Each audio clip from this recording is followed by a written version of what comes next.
Amb els estudis arqueobotànics que duem a terme al jaciment hem pogut recuperar més de 400 pinyols de raïm, les quals cosa suposen les evidències més antigues de la introducció de la vitivinicultura al Penedès i a Catalunya.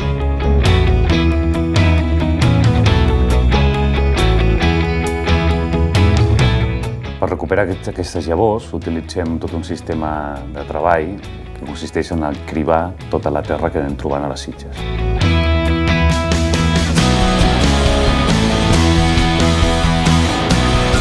Tradicionalment es pensaven que eren els grecs els que introduïen la vitivinicultura, però gràcies als estudis que duem a Font de la Canya podem demostrar que són els fenicis els que la van introduir i van ensenyar aquestes tècniques als ibers. La qual cosa demostra que el Penedès és el bressol de la vitivinicultura a Catalunya.